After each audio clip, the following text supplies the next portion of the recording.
வணக்கம். Top news வழங்குவதற்காக ஜெபஸ்டின். தொடர்ந்து இன்றைய டாப் செய்திகளை பார்க்கலாம். நாடாளுமன்றத்தில் 2026 முதல் 2027 ஆண்டிற்கான மத்திய பட்ஜெட்டை நிதியமைச்சர் நிர்மலா சீதாராமன் தாக்கல் செய்தார். பட்ஜெட் உரையை வாசிக்க தொடங்கிய அவர், புனிதமான தைப்பூச நாளிலும் ரவிதாஸ் ஜெயந்தி நாளிலும் இந்த பட்ஜெட்டை தாக்கல் செய்வதாக கூறினார். மேலும் தன்னிறைவு பெற்ற இந்தியா என்ற இலக்கை நோக்கி வேகமாக முன்னேறி வருவதாக குறிப்பிட்டார். பணவீக்கத்தை முறையாக கட்டுப்படுத்தியதன் காரணமாக நாட்டின் வளர்ச்சி மேம்பட்டுள்ளதாகவும், பெண்கள், விவசாயிகள், விளிம்பு நிலை மக்கள், இளைஞர்கள், தொழில் முனைவோர்கள் என அனைவருக்கும் ஏற்ற வகையில் திட்டங்கள் வகுக்கப்பட்டு வருவதாக தெரிவித்தார்.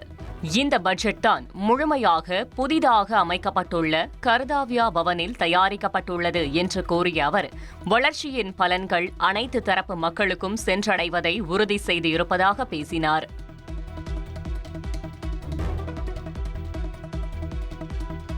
சென்னை, பெங்களூரு, ஹைதராபாத் இடையே அதிவேக ரயில் சேவை தொடங்கப்படும் என மத்திய பட்ஜெட்டில் நிதியமைச்சர் நிர்மலா சீதாராமன் அறிவித்துள்ளார். தமிழ்நாட்டின் ஆதிச்சநல்லூரில் கலாச்சார மையம் அமைக்கப்படும் என்றும், தமிழ்நாட்டில் உள்ள பொதிகை மலை உள்ளிட்ட மலையேற்ற தலங்கள் மேம்படுத்தப்படும் என்றும், பழவேற்காடு ஏரியில் பறவைகள் கண்காணிப்பு மையம் அமைக்கப்படும் என்றும் நிதியமைச்சர் நிர்மலா சீதாராமன் அறிவித்துள்ளார். தமிழ்நாடு, கேரளா மற்றும் ஒடிசாவில் அரிய வகை கனிமங்களை ஆய்வு செய்யும் மையங்கள் அமைக்கப்படுவதாக அறிவிக்கப்பட்டுள்ளது. பிரத்யேக அரிய மண் வழித்தடங்களை நிறுவுவதற்கு தமிழ்நாடு உட்பட கனிம வளம் மிக்க மாநிலங்களை ஆதரிக்க மத்திய அரசு முன்மொழிவதாகவும் பட்ஜெட்டில் தெரிவிக்கப்பட்டுள்ளது.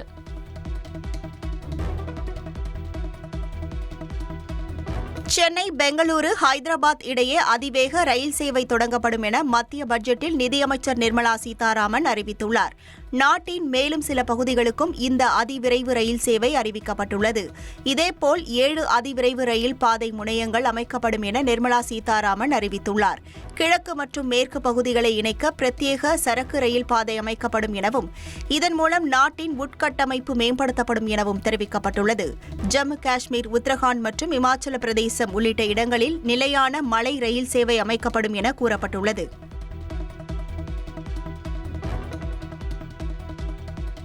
தனிநபர் வருமான வரி விகிதத்தில் எந்த மாற்றமும் இல்லை என மத்திய பட்ஜெட்டில் அறிவிக்கப்பட்டுள்ளது. அதன்படி ஆண்டு வருமானம் 4 லட்சம் ரூபாய் வரை உள்ளவர்களுக்கு வருமான வரி இல்லை எனவும், 4 லட்சம் முதல் 8 லட்சம் ரூபாய் வரை 5% வரி விதிக்கப்படும் எனவும் தெரிவிக்கப்பட்டுள்ளது. 8 லட்சம் முதல் 12 லட்சம் ரூபாய் வரை 10% வருமான வரியும், 12 லட்சம் முதல் 15 லட்சம் ரூபாய் வரை 15% வருமான வரியும் விதிக்கப்படுகிறது. 16 லட்சம் முதல் 20 லட்சம் ரூபாய் வரை 20% வரியும், 20 லட்சம் முதல் 24 லட்சம் ரூபாய் வரை 25% வருமான வரியும் விதிக்கப்படும். ஆண்டு வருமானம் 24 லட்சத்திற்கும் மேல் உள்ளவர்களுக்கு 30% வருமான வரி விதிக்கப்படும் என தெரிவிக்கப்பட்டுள்ளது.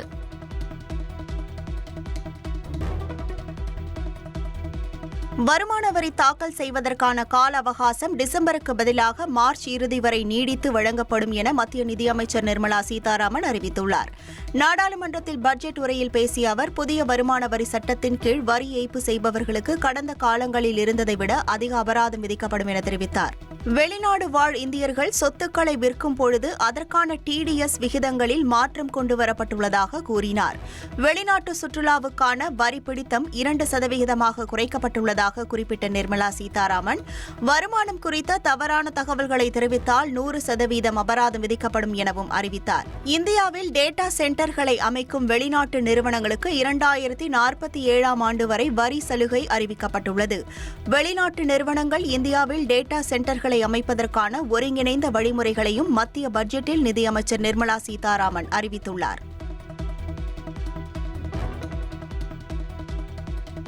மத்திய பட்ஜெட் அறிவிப்பால் எந்தெந்த பொருட்கள் விலை குறையும் என்பதை பார்க்கலாம். புற்றுநோய் சிகிச்சைக்கான 17 வகை மருந்துகளுக்கு வரி விலக்கு அறிவித்துள்ளதால் புற்றுநோய் சிகிச்சைக்கான செலவுகள் கணிசமாக குறையும் என்று எதிர்பார்க்கப்படுகிறது. மேலும் 7 அரிய வகை நோய்களுக்கான மருந்துகளுக்கு அளிக்கப்பட்ட வரிவிலக்கு காரணமாக இந்த நோய்களுக்கான சிகிச்சையும் மலிவாக கிடைக்கும். லித்தியம் பேட்டரிக்கு வரி இல்லை என்பதால் மின்சார வாகனங்கள் விலை குறைய வாய்ப்புள்ளது. அதேபோல் மைக்ரோவேவ் ஓவன்களுக்கு சுங்கவரி விலக்கு அளிக்கப்பட்டுள்ளதால் அதன் விலையும் குறையும். தோல் தொழிற்சாலை மேம்படுத்தப்படுவதற்காக சில குறிப்பிட்ட மூலப்பொருட்களை வரி இல்லாமல் இறக்குமதி செய்ய அனுமதிப்பதால் தோல் பொருட்களும் மலிவான விலையில் கிடைக்கும் என்று எதிர்பார்க்கப்படுகிறது. சோலார் மூலப்பொருட்களுக்கு சுங்கவரி விலக்கு காரணமாக விலை குறையும். அதேபோல் அணுசக்தி திட்டங்களுக்காக இறக்குமதி செய்யப்படும் பொருட்கள், எரிசக்தி மாற்று உபகரணங்களின் விலையும் குறையும்.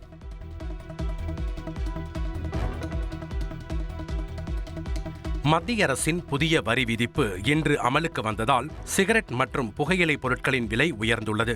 புதிய வரி விதிப்பின்படி சிகரெட்டின் நீளத்தை பொறுத்து அதன் விலை உயர்த்தப்பட்டுள்ளது. 65 மில்லிமீட்டர் வரையிலான குறுகிய சிகரெட்டுகள் ஒரு ஸ்டிக்கிற்கு ₹2.05 முதல் ₹2.10 வரை வரி உயர்ந்திருக்கிறது. 70 மில்லிமீட்டர் வரையிலான சிகரெட்டுகள் ஒரு ஸ்டிக்கிற்கு ₹3.60 முதல் ₹4 வரை வரி உயர்த்தப்பட்டுள்ளது. நீளமான மற்றும் பிரீமியம் சிகரெட்டுகள் ஒரு ஸ்டிக்கிற்கு ₹5.40 வரை கூடுதல் வரி விதிக்கப்பட்டுள்ளது. வித்தியாசமான வடிவமைப்பு கொண்ட சிகரெட்டுகளுக்கு அதிகபட்சமாக ₹8.50 வரை வரி உயர்ந்திருக்கிறது. இதேபோல் குட்காவுக்கு 91% வரியும், பான் மசாலாவுக்கு ஜிஎஸ்டியுடன் சேர்த்து மொத்தம் 88% வரியும் விதிக்கப்பட்டுள்ளது.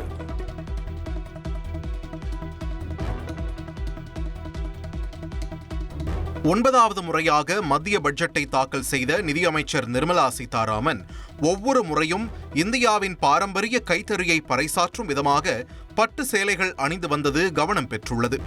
2019இல் ஆந்திராவைச் சேர்ந்த இளஞ்சிவப்பு நிற மங்களகிரி பட்டுப்புடவையை அணிந்திருந்தார். 2020ஆம் ஆண்டு தென்னிந்தியாவின் கைத்தறி பாரம்பரியத்தை பிரதிபலிக்கும் விதமாக தங்க மஞ்சள் நிற பட்டுச்சேலையை அணிந்து வந்தார். 2021இல் தெலங்கானாவைச் சேர்ந்த போச்சம்பள்ளி இக்கட் சேலையையும் 2022ஆம் ஆண்டில் ஒடிஷாவின் போம்காய் புடவையையும் அணிந்திருந்தார். 2023இல் கர்நாடகாவின் இல்கல் பட்டுப்புடவையும் 2024ஆம் ஆண்டில் மீண்டும் ஆந்திராவின் மங்களகிரி பட்டுப்புடவையையும் அணிந்து வந்தார். 2024 இடைக்கால பட்ஜெட்டின் போது மேற்கு வங்கத்தின் காந்தா எம்ப்ராய்டரியுடன் கூடிய நீல நிற டஸ்ஸர் பட்டுச்சேலை அணிந்திருந்தார். 2025ஆம் ஆண்டு ஓவிய முக்கியத்துவம் கொண்ட பீகாரைச் சேர்ந்த மதுபானி புடவையை அணிந்து வந்திருந்த நிர்மலா சீதாராமன் இந்த ஆண்டு தமிழகத்தின் பாரம்பரியமான கைத்தறியை பிரதிபலிக்கும் மெஜந்தா மெரூன் நிற காஞ்சிபுர பட்டுச்சேலையை அணிந்திருந்தார்.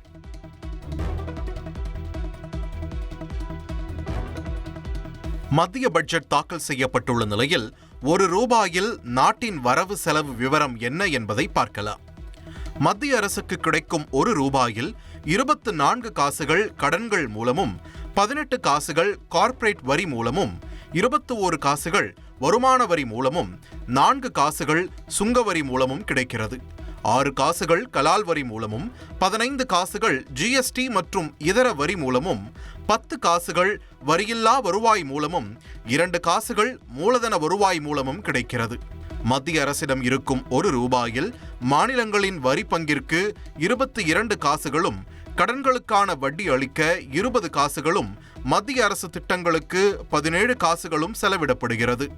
நிதிக்குழு செலவினத்திற்கு 7 காசுகளும், இராணுவத்திற்கு 11 காசுகளும், மானியங்களுக்கு 6 காசுகளும், மத்திய அரசு நிதி பெறும் திட்டங்களுக்கு 8 காசுகளும், பிற செலவினங்களுக்கு 7 காசுகளும் செலவிடப்படுகிறது.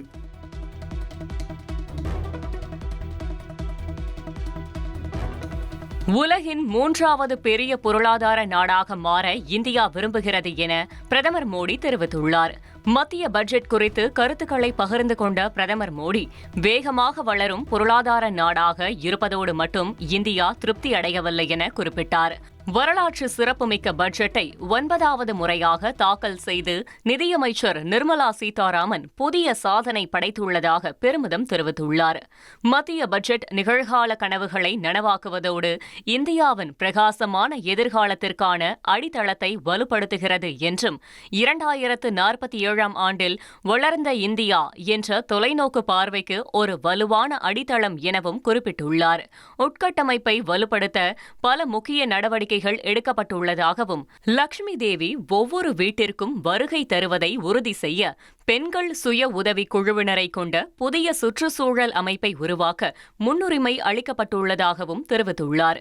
மத்திய பட்ஜெட் இளைஞர் சக்திக்கானது என கூறிய பிரதமர் மோடி பல்வேறு துறைகளில் தலைவர்கள், புதுமையாளர்கள் மற்றும் படைப்பாளர்களை வளர்க்கும் என்று குறிப்பிட்டுள்ளார். ஏழைகள், விவசாயிகள், இளைஞர்கள் வளர்ச்சிக்கான பட்ஜெட்டை தாக்கல் செய்துள்ள நிதியமைச்சர் நிர்மலா சீதாராமனுக்கு பிரதமர் தனது பாராட்டுகளை தெரிவித்துள்ளார்.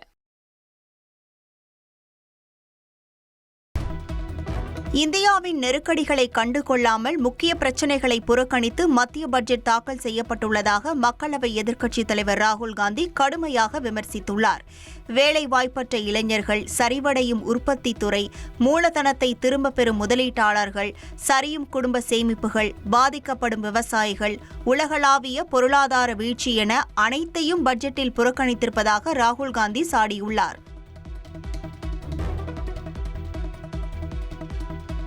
மத்திய பட்ஜெட்டை மக்களவை எதிர்க்கட்சித் தலைவர் ராகுல் காந்தி விமர்சித்திருந்த நிலையில் அதற்கு நிதியமைச்சர் நிர்மலா சீதாராமன் பதிலடி கொடுத்துள்ளார்.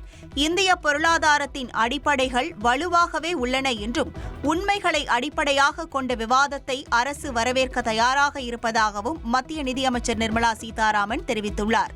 பட்ஜெட் குறித்த விமர்சனங்களுக்கு பதிலளித்த நிதியமைச்சர் நிர்மலா சீதாராமன், உலகளாவிய பொருளாதார நிச்சயமற்ற சூழலில் பலவீனமான மற்றும் பாதிப்புக்குள்ளாகும் மக்களுக்கு பாதுகாப்பும் நிலைத்தன்மையும் வழங்குவதே இந்த பட்ஜெட்டின் முக்கிய நோக்கம் என்றும் தெரிவித்தார். மேலும் அதற்கான பல்வேறு திட்டங்களை அரசு அறிமுகப்படுத்தி இருப்பதாகவும் அவர் கூறினார்.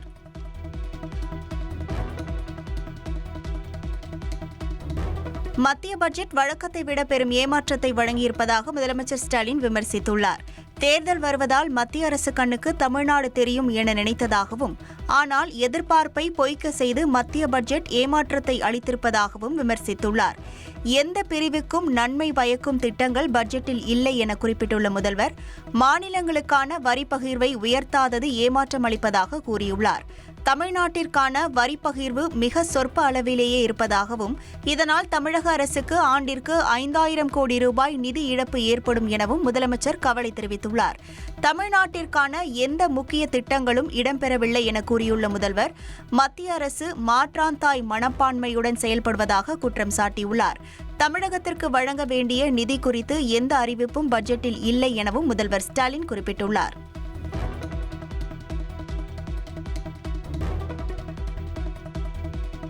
மத்திய பட்ஜெட் உலகளவில் இந்தியாவை பொருளாதார ரீதியாக வலுவான நாடாக உயர்வதற்கு வழிவகுக்கும் என்று எதிர்க்கட்சித் தலைவர் எடப்பாடி பழனிசாமி தெரிவித்துள்ளார்.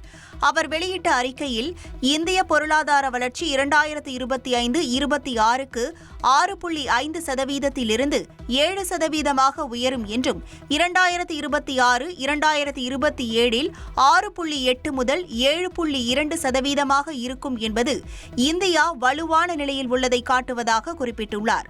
உள்நாட்டு உற்பத்தியை அதிகரிக்க ஜவுளி, மருந்துகள், மின்னணு உற்பத்தி, செயற்கை நுண்ணறிவு, போக்குவரத்து மற்றும் ஆராய்ச்சிகளை மேம்படுத்த பல திட்டங்கள் அறிவிக்கப்பட்டுள்ளதாகவும் தெரிவித்துள்ளார். சிறு மற்றும் குறு தொழில் மேம்பாட்டுக்காக 2000 கோடி நிதி உதவியும், சிறு தொழில் வளர்ச்சிக்கு 10,000 கோடியும் ஒதுக்கீடு செய்யப்பட்டிருப்பது தமிழ்நாட்டிற்கு பயனளிக்கும் என்று கூறியுள்ளார். 2026-2027 ஆண்டிற்கான பட்ஜெட் நாடாளுமன்றத்தில் தாக்கல் செய்யப்பட்ட நிலையில் ஏழை எளிய மக்களின் வாழ்வாதாரத்தை முன்னேற்றும் வகையில் எதுவுமே இடம்பெறவில்லை என்று பொதுமக்கள் வேதனை அடைந்துள்ளனர். தங்கம் வாங்குவது பாமர மக்களுக்கு பகல் கனவாக மாறியுள்ள நிலையில் இந்த பட்ஜெட் தங்களுக்கு மேலும் வருத்தம் அளிப்பதாக அவர்கள் தெரிவித்தனர். ஸ்கீம்லாம் கொடுத்துருந்தாங்கன்னா நல்லா இருந்திருக்கும். ஒன்றையும் கொடுத்த மாதிரியும் தெரியல. யாரும் ஜனங்க எதுவும் சொல்லலை. விலைவாசி இறக்கிறதுக்கு எதுவுமே சொல்லலை. விலைவாசியை பற்றி அவங்க எதுவுமே பேசலாம் மாதிரியும் தெரியல. என்ன பட்ஜெட்டில் கொடுத்துருக்காங்க, ஏது கொடுத்துருக்காங்க ஒன்றுமே தெரியல. பட்ஜெட்டில் தங்க விலை குறைஞ்சா நல்லாயிருக்கும். எனக்கு 2 பெண் குழந்தை. நான் சாதாரண ஒரு ஆட்டோ தான் ஓட்டுறேன். என்னால் 1.5 லட்சம் கொடுத்து தங்கம்லாம் வாங்கி இது பண்ண முடியாது. விலைவாசி உயர்வு தான் சார். விலைவாசி கொஞ்சம் கம்மி பண்ணணும். அதை நாங்கள் எதிர்பார்க்குறோம். வருமானம் இருந்தால் தான் சாப்பிட முடியும். இன்றைக்கி இதையே வாங்கிறதுக்கு யோசிக்கிறாங்க. 40 ரூபா 30 ரூபா தக்காளி எல்லாம் வாங்குறதுக்கு அப்படி பார்க்குறாங்க. நேற்று 25 ரூபா 30 ரூபா ஆச்சு, இன்றைக்கி 40 ரூபான்றாங்கன்னு சொல்ல வராங்க. இருக்கப்பட்டவங்களுக்கு இல்லாதப்பட்டவங்க இல்லை பாதிக்கப்படுது. இருக்கப்பட்டவங்களுக்கு அதுக்கு சம்மந்தமே கிடையாது. அதிமுக தனி கட்சி அல்ல, பாஜகவின் கிளை கட்சி என்று முதலமைச்சர் ஸ்டாலின் விமர்சித்துள்ளார். சென்னையில் நடைபெற்ற இந்திய கம்யூனிஸ்ட் கட்சியின் நூற்றாண்டு நிறைவு விழாவில் பேசிய அவர், வரும் சட்டமன்ற தேர்தல் என்டிஏ கூட்டணிக்கும் தமிழ்நாட்டுக்கும் இடையே நடக்கும் தேர்தல் என்று கூறினார்.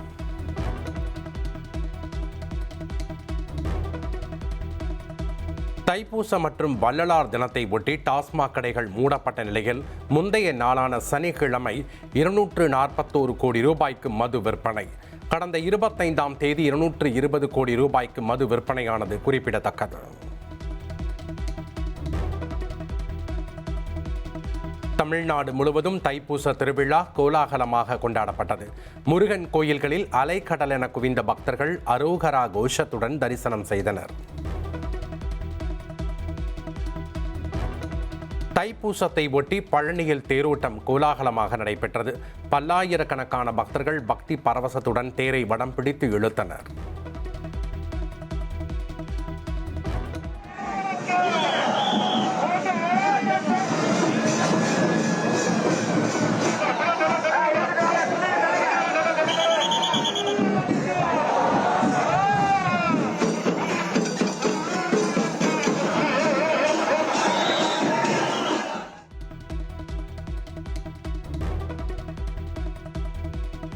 தைப்பூசத்தை ஒட்டி திருச்செந்தூரில் குவியும் பக்தர்கள் கடலில் புனித நீராடி முருகனை தரிசித்தனர். காவடி எடுத்தும் அலகு குத்தியும் பக்தர்கள் நேர்த்திக்கடன் செலுத்தினர்.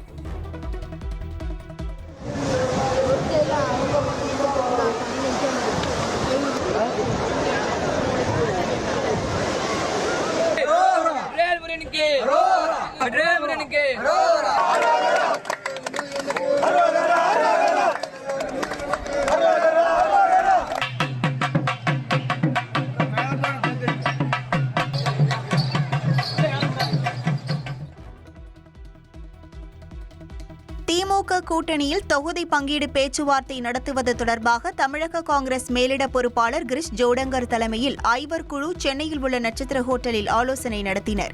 இதில் தமிழக காங்கிரஸ் தலைவர் செல்வ பெருந்தகை, அகில இந்திய காங்கிரஸ் செயலாளர்கள் சூரஜ் ஹெக்டே, நிவேதிக் ஆல்வா மற்றும் சட்டமன்ற காங்கிரஸ் தலைவர் ராஜேஷ் குமார் ஆகியோர் கலந்து கொண்டனர். சுமார் 3 மணி நேரம் நடைபெற்ற ஆலோசனையில் தொகுதி பங்கீடு, வேட்பாளர்கள் தேர்வு மற்றும் பிரச்சாரம் நடைமுறை உள்ளிட்ட விஷயங்கள் குறித்து விவாதிக்கப்பட்டதாக கூறப்படுகிறது.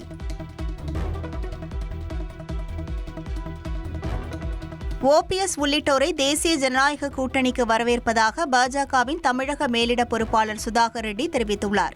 மதுரையில் செய்தியாளர்களிடம் பேசிய அவர், திமுக காங்கிரஸ் கட்சிகள் jail to bail, bail to jail என்று உள்ளதாகவும் 2026 தேர்தலில் திமுக கூட்டணி வெற்றி பெறும் என்று போலியாக சர்வேக்கள் வெளியிடப்படுவதாகவும் விமர்சித்தார்.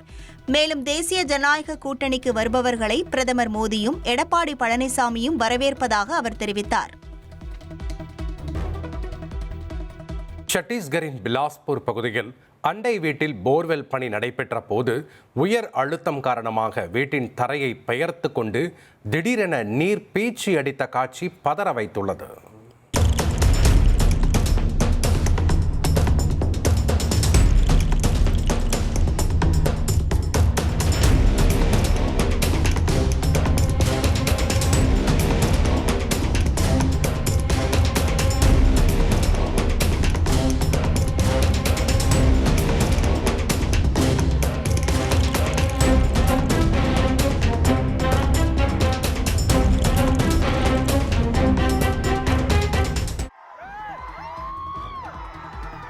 ஹைதராபாத்தில் உள்ள தனியார் மருத்துவமனையில் பிறந்த தனது இரட்டை குழந்தைகளை காண வந்த நடிகர் ராம் சரண் கூட்ட நெரிசலில் சிக்கினார். நடிகர் ராம் சரண், உபாசனா தம்பதிக்கு ஒரு ஆண் குழந்தையும் ஒரு பெண் குழந்தையும் பிறந்துள்ளதாக நடிகர் சிரஞ்சீவி தனது எக்ஸ் பதிவில் நெகிழ்ச்சியுடன் தெரிவித்துள்ளார். இந்த நிலையில் குழந்தைகளை பார்க்க தனது மூத்த மகளுடன் மருத்துவமனைக்கு வந்த நடிகர் ராம் சரண் மருத்துவமனை வளாகத்தில் குவிந்த ரசிகர்களால் கூட்ட நெரிசலில் சிக்கியதால் பரபரப்பு ஏற்பட்டது.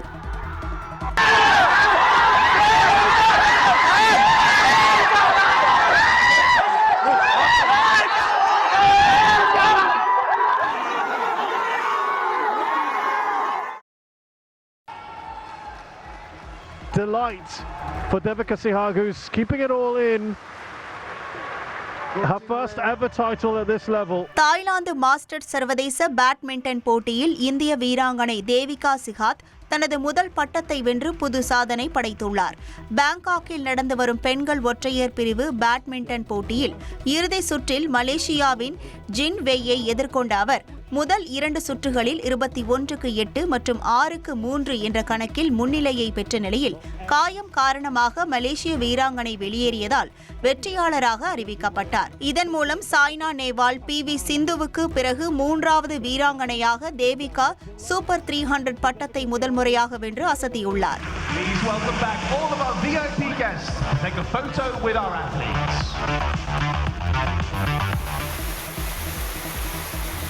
இலங்கையின் வட மாகாணத்தில் கனமழை காரணமாக மக்களின் இயல்பு வாழ்க்கை பெரிதும் பாதிக்கப்பட்டுள்ளது. அறுவடைக்கு தயாராக இருந்த நெற்பயிர்கள் வெள்ளத்தில் மூழ்கியுள்ளன. தொடர் மழை காரணமாக கிளிநொச்சி மாவட்டத்தின் ரணைமடு நீர்த்தேக்கத்தில் தண்ணீர் வரத்து அதிகரித்துள்ளது. இதனால் 8 ஷட்டர்கள் வழியாக தண்ணீர் திறக்கப்பட்டுள்ளது.